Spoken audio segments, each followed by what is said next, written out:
विश्वानि देव सवितर्दुरितानि परासुव यद्भद्रं तन्न आसुव।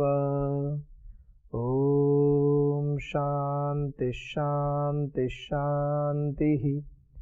ॐ श्री परमात्मने नमः। ॐ श्री गुरुभ्यो नमः। ॐ सर्वेभ्यो नमः। ओम। वैदिक संस्कृति, इसके अंतर्गत हम अध्ययन कर रहे हैं अग्निहोत्र के मंत्रों का। अग्निहोत्र भारतीय संस्कृति में, इस वैदिक विचारधारा में हम सभी इस विषय से परिचित हैं ही। जो यज्ञ किया जाता है प्रातःकाल अथवा सायंकाल या दोनों समय, तो उसको अग्निहोत्र कहते हैं। तो उस अग्निहोत्र में प्रयुक्त मंत्रों के अर्थों के विषय में हम अध्ययन कर रहे हैं। और इसी क्रम में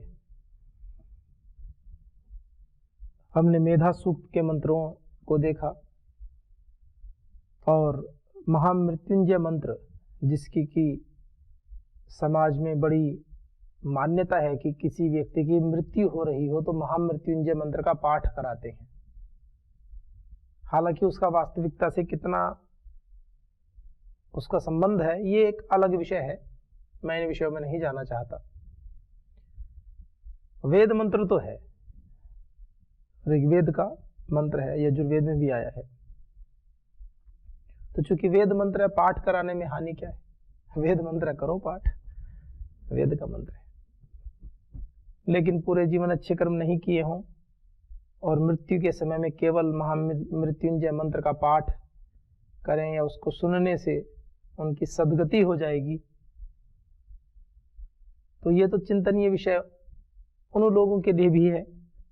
हाँ, लाभ तो हो गई भाई, अच्छा कर्म जब शुरू करे तब ठीक, ना करने से अच्छा है कुछ करना। तो जीवन में यदि नहीं कर पाए तो मृत्यु के समय भी याद आया तो अच्छी बात है, कुछ तो संस्कार बनेंगे ही। तो ये, क्योंकि शुभ कर्म तो हमेशा लाभ देने वाले ही होते, लेकिन पूरे जीवन नहीं किए और मृत्यु के समय में करेंगे, फिर कहेंगे मोक्ष हो जाएगा, ये तो चिंतनीय विषय है। मोक्ष की अवधारणा इतनी सरल नहीं है। मोक्ष है क्या? आसक्तियों से छूटना मोक्ष है, प्राणों का निकलना मोक्ष नहीं है। शरीर पूरा करने के पश्चात आत्मा का इस शरीर से बाहर जाना, ये मोक्ष नहीं है। हमारे शास्त्रों में इसको मोक्ष नहीं कहा गया। मोक्ष है छुटकारा पाना किससे? आसक्ति से। और ये जीते जी संभव है, मरने के बाद तो क्या संभव है? ये तो परिणाम है, जीवन मुक्त अवस्था। परम श्रद्धेय श्री गुरुदेव क्या कहते हैं? जीवन मुक्त हो जाओ, ऐसे कार्य करो कि जिंदा शहीद हो जाओ। जीवित अवस्था में ही ये कर्म किए जाते हैं। जैसे कुछ साधक होते हैं, साधना करते हैं, सन्यासी बनते हैं, तो ऐसे कहते हैं कि मृत्यु का वर्ण किया जाता है, स्वयं को मारना पड़ता है। स्वयं को मारने का मतलब क्या है? सुसाइड करना, ये थोड़ी होता है। स्वयं को मारना अर्थात इस जीवन को जीने से पहले जो पूर्वाश्रम का आपका जीवन है, ये भौतिकवादी जीवन है, जो भौतिक कामनाएं रहती हैं मनुष्यों को, पुत्रैषणा, वित्तैषणा, ये जो ऐषणाएं हैं, लोकैषणा, मान सम्मान की इच्छा, संतान प्राप्ति की इच्छा, धन की इच्छा, उसकी आसक्तियों का नाश कर देना। तो क्या सन्यासी दरिद्र होकर के और जगह जगह भटकता फिर? ऐसा ना। अपने परम श्रद्धेय श्री गुरुदेव को देखो, योग ऋषि श्री स्वामी जी महाराज, परम श्रद्धेय आचार्य श्री जी, स्वयं दूसरों को आजीविका के साधन उपलब्ध कराते हैं, लाखों लोगों से अधिक लोगों को रोजगार देते हैं, करोड़ों लोगों का प्रत्यक्ष और अप्रत्यक्ष रूप से लाभ करते हैं। योग से, आयुर्वेद से, स्वदेशी के माध्यम से आजीविका देना एक अलग पक्ष है, और प्रत्यक्ष और परोक्ष रूप से लाभ पहुंचाना समाज में व्यक्ति उनके द्वारा बताई गई विधियों का पालन करके स्वयं को स्वस्थ रख सकता है, तो ऐश्वर्य संपन्न है। तो वहां बात आती है आसक्ति। आसक्ति, आसक्ति का नाश कर दो। और प्रजा, संतान, तो संतान सुख का विषय क्या है? ये ऐन्द्रिक विषयों की बात चल रही है। इंद्रिय संबंधी जो सुख है, जिसको समाज जिसके पीछे पागल हुआ रहता है, उनको मार दो। उनको मार दो का मतलब उनकी आसक्तियों से तटस्थ हो जाओ। तो क्या गुरु शिष्य परंपरा में भी तो शिष्य हैं। पुत्र तो दुख दे भी सकते हैं पिता को, लेकिन शिष्य तो गुरु के लिए सर्वस्व न्यौछावर करते हैं। अपवाद तो सब जगह होते हैं एक दो, लेकिन गुरु शिष्य परंपरा तो बहुत आदर्श परंपरा रही है। जिन गुरु के लिए माता पिता को भी छोड़ा जा सकता है, तो समझो गुरु की महत्ता क्या है। महत्ता तो बड़ी है। भारतीय संस्कृति, वैदिक संस्कृति ये तो बताती है। और वो बड़ी क्यों है? क्योंकि गुरु के माध्यम से भगवान तक पहुंचा जा सकता है, इसलिए बड़ी है। गुरु हमें हमारे जीवन के लक्ष्यों से सीधा साक्षात्कार कराते हैं, अपने अर्जित पुण्यों का प्रताप हमें प्रदान करते हैं, ये उनकी कृतज्ञता है। तो ये विषय,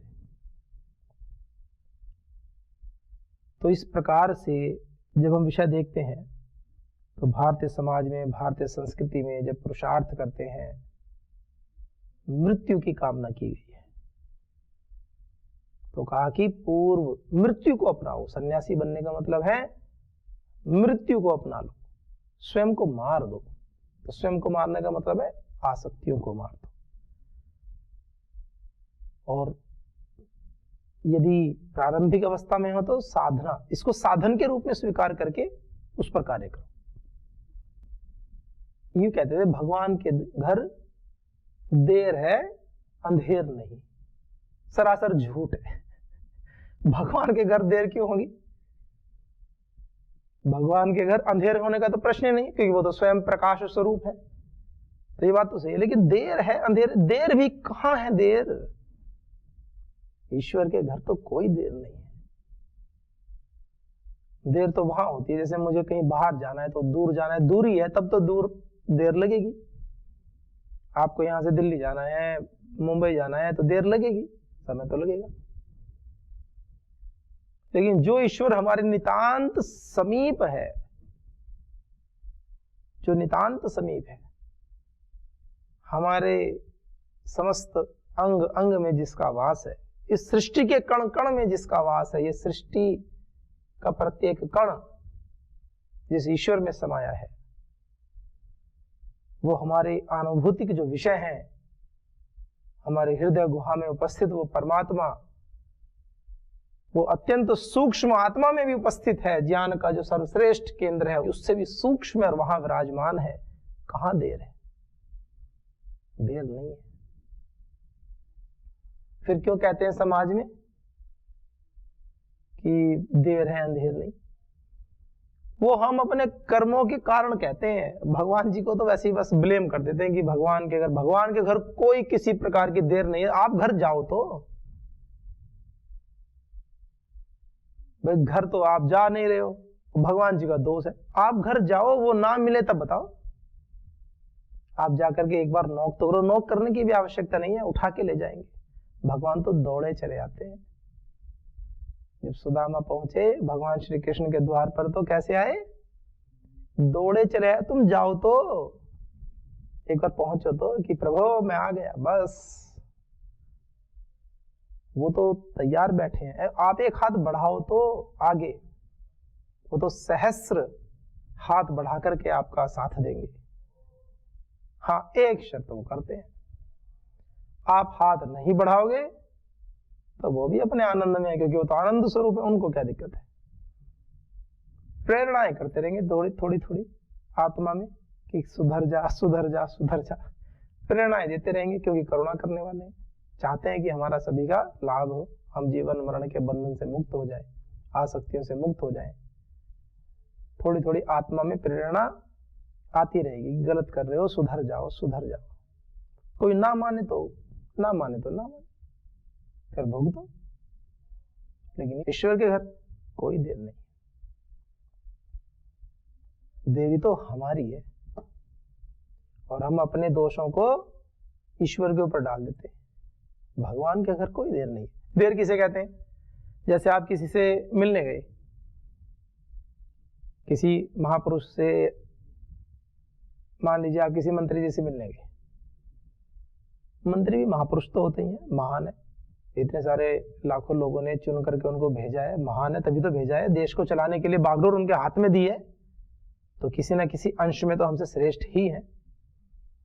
ये तो हमारे ऊपर भी तो निर्णय करता है ना, हम किसको चुनते हैं। सारा दोष नेताओं का थोड़ी होता है, भाई नेताओं को भेजने वालों को भी तो दोष है, आपने चुना किसको है।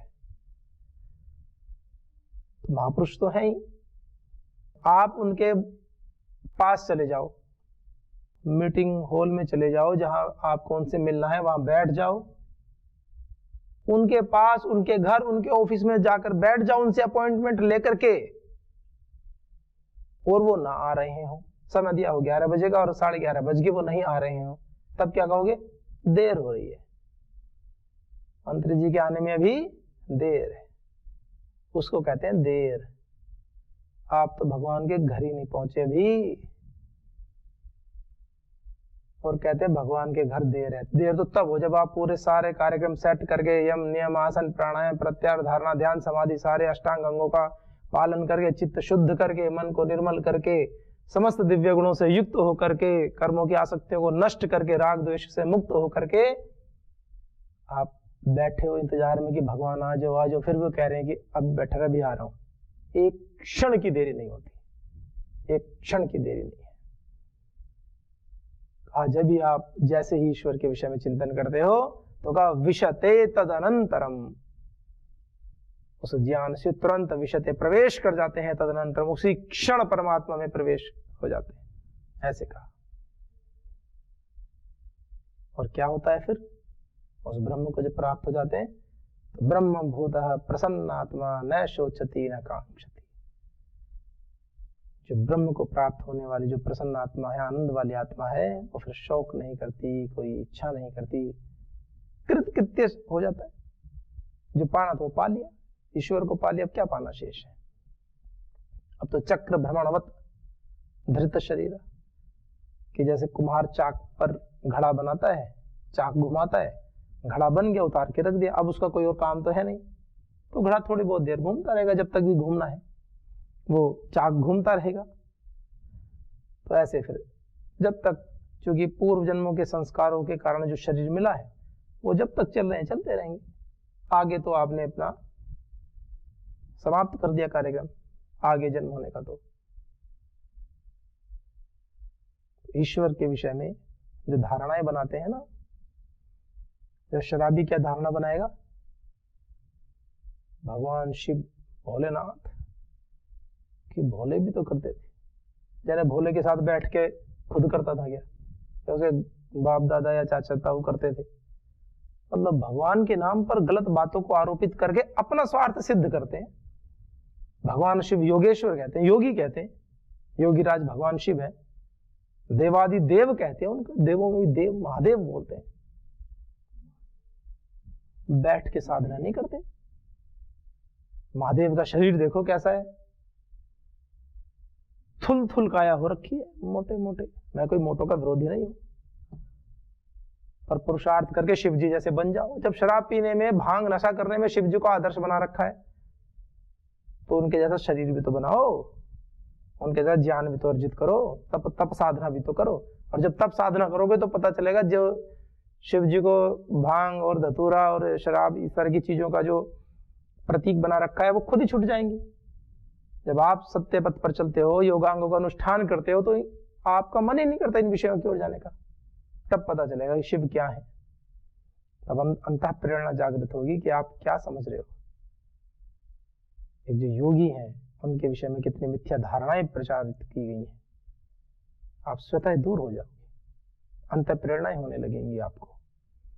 ये शुद्ध और सात्विक मन की स्थिति होती है, ज्ञान उतरता है, फिर सत्य का यथार्थ बोध होने लगता है स्वतः अंत प्रेरणा से। ये ईश्वर की कृपा है साधकों के लिए।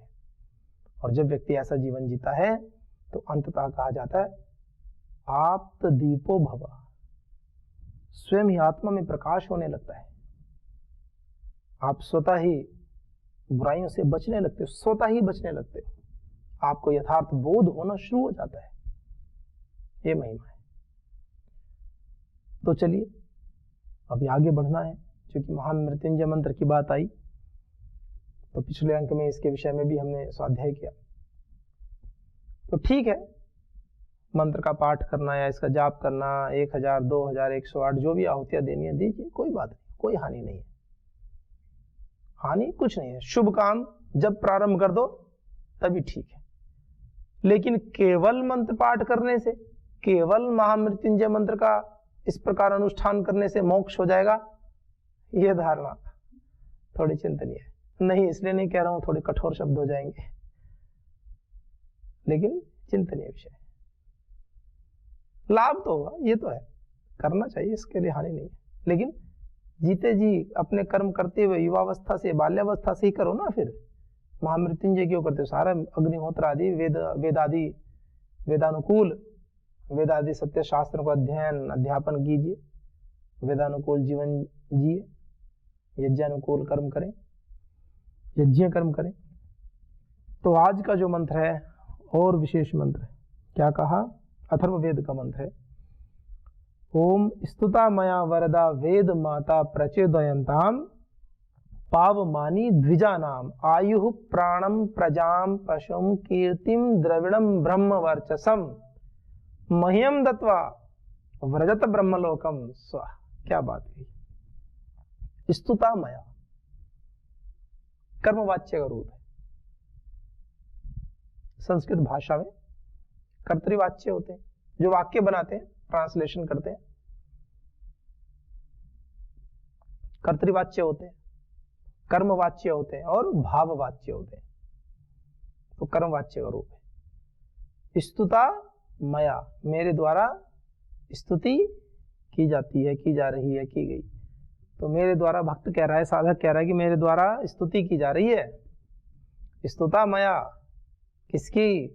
वरदा, वर को देने वाले, वर्ण करने योग्य, जो हमें इच्छित इष्ट फल देने वाले हैं। कौन है इष्ट फल देने वाले? तो यहाँ पर वेदवाणी की महिमा है, वेदों की महिमा है, वेद माता की महिमा है, उसके विषय में ये मंत्र है। स्तुता मया वरदा, वेद माता, वो जो वेद माता है, जो वेदवाणी है, वो कैसी है? वरदा, वर देने वाली है, अभिष्ट फल प्राप्त कराने वाली है। और प्रचोदयंताम, प्रेरित करती है, पावमानी द्विजा नाम, जो पावमानी द्विजा नाम, द्विजों को पवित्र करने वाली है। पावमानी द्विजा नाम, क्या अर्थ है? द्विज किसे कहते हैं? द्विज, जा मीन्स जन्म लेना, जनी प्रादुर्भाव, द्वि दो बार जन्म लेना किसको कहते हैं? जैसे मनुष्य होता है, मनुष्य प्रारंभिक अवस्था में तो घर परिवार में माता पिता के जैसे घर जन्म होता है, पढ़ा लिखा नहीं है, अपना बचपन में जन्म हुआ, 5-6 वर्ष तक जो सामान्य शिक्षा हुई वो शिक्षा हुई।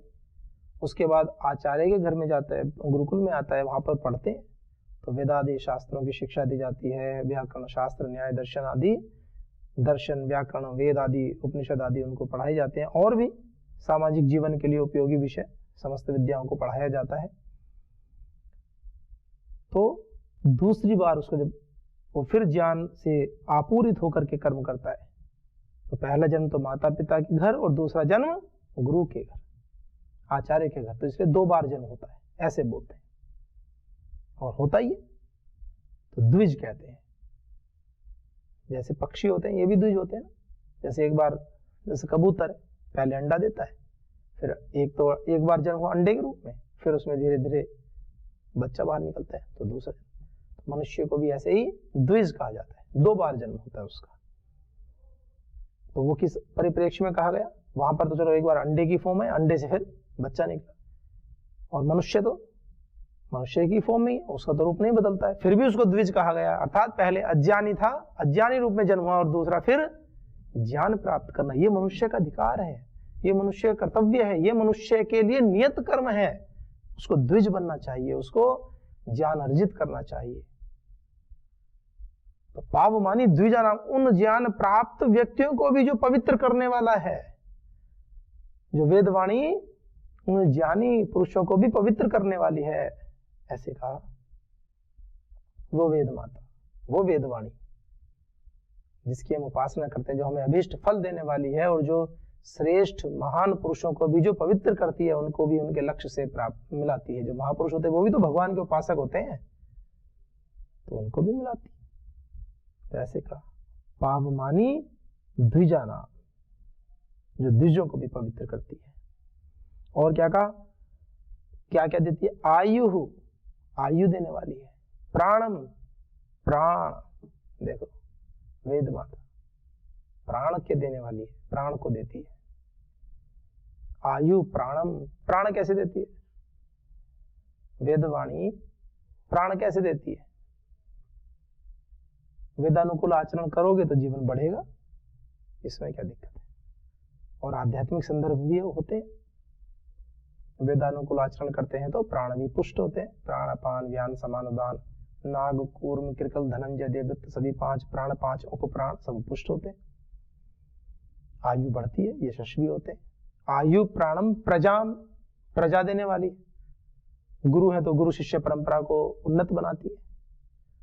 एक राजा में राज्य यदि श्रेष्ठ है, अच्छे से कार्य करता है, उसकी प्रजा खुश रहती है, अच्छे से धन धान्य से भरपूर रहती है, समृद्धि होती है राज्य में, तो प्रजा को पुष्ट करने वाली है। आयु, इसलिए तो लोग बड़े बड़े राजा यज्ञ करते थे, अश्वमेध यज्ञ करते थे, राजसूय यज्ञ करते थे, बड़े बड़े यज्ञ करते थे। क्यों? वेदों के मंत्रों का उच्चारण होते थे। क्यों? क्योंकि वेदवाणी राज्य में ऐश्वर्य लाती है, खुशहाली लाती है, पुष्ट करती है प्रजा को बढ़ाती है। कहा आयु प्राणम प्रजाम पशुम, पशुओं को बढ़ाने वाली है। पशुधन, गाय आदि, दुग्ध आदि। प्रजाम पशुम कीर्तिम, कीर्ति को बढ़ाती है। आप स्वयं देखो, आप प्रातः काल उठ करके रोज दिनचर्या का पालन करो, प्रतिदिन यज्ञ में योग में व्यायाम करें जाएं, आपको स्वतः ही बड़ा एक विश्वास, आत्मविश्वास भरा रहेगा। हर समय एक अलग ही आनंद की स्थिति रहेगी। कोई भी परेशानी परिस्थिति ऐसी हो जाएगी, कहीं हल्की फुल्की निराशा भी हो, तो आपकी जो दिनचर्या है, आपका जो स्वाभिमान है, आपका जो आत्मविश्वास है, आत्मबल है, वो इतना बढ़ा हुआ रहता है, वो उसके सामने कोई समस्या टिकती नहीं है। हो भी जाए तो नष्ट हो जाती है। जीवन में जब भी निराशा आए, कुछ भी आए, अपनी विहित दिनचर्या का पालन करते जाओ, बिना सोचे, टेंशन नहीं।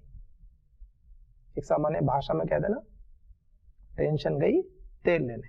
अब पता नहीं कैसे कहते होंगे तेल लेने, टेंशन गई पेंशन लेने, मतलब टेंशन भी पेंशन लेने चली गई। पेंशन लेने से तो आनंद ही आता है ना व्यक्ति को, तो पेंशन मिलेगी, पैसा मिलेगा, आनंद आएगा।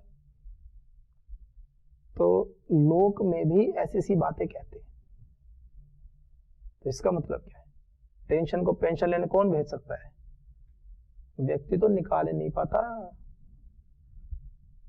निकाल नहीं पाता टेंशन को। साधक होता है, ईश्वर के ऊपर विश्वास करने वाला होता है, केवल वो ही ऐसा कर पाते हैं। तो कहा कीर्ति, कीर्ति को बढ़ाने वाली है। द्रविणम, धन देने वाली है वेद माता। वेद के जो उपासक हैं, वेद के जो विषय के प्रमाण कहते हैं, पद वाक्य प्रामाणज्ञ हैं, वेद के विषय में जो यथार्थ बोध कराने वाले हैं, आचार्य गण हैं, उनको धन की कोई कमी थोड़ी होती है। उनको धन की कोई कमी नहीं होती। बात है दक्षता की, बात है प्रामाणिकता की, बात है जीवन में सत्य आचरण करने की। तो द्रविड़म, धन को बढ़ाने वाली होती। और ब्रह्म वर्चस्व, ब्रह्म वर्चस्व तेज को देने वाली होती है। ब्रह्म वर्चस्व तेज क्या होता है? जब आप वेदों के अनुसार अच्छा आचरण करते हैं, जीते हैं, तो ब्रह्म तेज उत्पन्न हो जाता है। ब्रह्म तेज कैसे उत्पन्न होता है? जैसे कि एक चुंबक के पास लोहा रख दो तो लोहे में भी चुंबकत्व के गुण आते हैं। जब आप वेदानुकूल जीवन जीते हैं, उस ब्रह्म, उस परमपिता परमात्मा के आश्रय में रहते हैं, सदैव उसको अपने सम्मुख उपस्थित मानते हैं, तो आप निर्भय हो जाते हैं। एक विशेष तेज, एक विशेष आत्मविश्वास सदैव आपके मन मस्तिष्क में, आपके रोम रोम में सदैव यह आभास रहता है कि मेरे प्रभु मेरे साथ हैं, तेज उत्पन्न होता है। ये कैसे होता है? वेदवाणी का, वेद माता का प्रताप है। और क्या कह रहे हैं? तो इन सब से आयु प्राणम प्रजाम पशुम कीर्तिम द्रविणम ब्रह्म वर्चसम, जो वेदवाणी, जो वेद माता इतना सब कराने वाली है, पावनानी पावमानी द्विजा नाम, द्विजों को पवित्र करने वाली है, और वरदा जो वर्ण करने योग्य है, जो इष्ट फल को देने वाली है, ऐसी वेद माता की हम स्तुति करते हैं। और उससे क्या होता है स्तुति करने से? जब हम ऐसे कर्म करते हैं, इसी अनुसार कार्य करते हैं, हमारी कीर्ति बढ़ती है, यश गौरव बढ़ता है। तो कहा उससे मिलने वाले जो फल हैं, जो कीर्ति है, जो यश है, उसमें आसक्त मत हो। और क्या कहा? मह्यम दत्वा, मह्यम मेरे लिए दत्वा दे करके। वेद माता कह रही है कि जो सब मिल रहा है आपको वेदानुकूल आचरण करने से, मह्यम दत्वा मुझे दे दो। क्योंकि अगर खुद पकड़े रहोगे, अच्छी चीजों को भी पकड़े रहोगे, तो वही बंधन का कारण है। मह्यम दत्वा व्रजत ब्रह्मलोकम, व्रजत चले जाओ ब्रह्मलोक, ब्रह्मलोक को जाओ। आप यहां मत पकड़े रहो चक्कर में। ये सब अच्छे कर्म, प्रजा पशु धन कीर्ति वैभव सब प्राप्त करो, लेकिन मह्यम दत्वा मुझे दे दो, इनकी आसक्ति में मत पड़ो। मह्यम दत्वा मुझे देकर व्रजत ब्रह्मलोकम, ये तो यहाँ छोड़ो और तुम ब्रह्मलोक को जाओ। क्योंकि इनको पकड़े रहोगे तो आगे गति नहीं होगी, बंधन है, पकड़े रहेंगे जाएंगे नहीं। ये तो मुझे दे दो, छोड़ो। एक व्यक्ति डूब रहा था पानी में, तैरना तो आता था, लेकिन सोने का एक बैग, उसमें सोना भरा पड़ा है, सोने के सिक्के 50 किलो, और बैग उतारने का नाम नहीं लेता, और डूबने को तैयार हो रखा है। तो एक व्यक्ति चिल्लाकर बोला कि बैग छोड़ दे, इस मोहमाया को छोड़, बच जा। बैग छोड़ा, तैर के पार। तो ये पुण्यों की भी गठरी अगर लिए रहोगे, तो कह रही वेद माता, क्या कह रही? मह्यम दत्वा, मह्यम मेरे लिए, मुझे दे दे, और व्रजत ब्रह्मलोकम, तुम ब्रह्मलोक को व्रजत चले जाओ। व्रजत ब्रह्मलोकम स्वाहा। तो ऐसे कितने सुंदर मंत्र है, कितना उपदेश देते हैं ऋषियों ने, परमपिता परमात्मा ने। ऐसा क्या है जो अपने पास रखा है?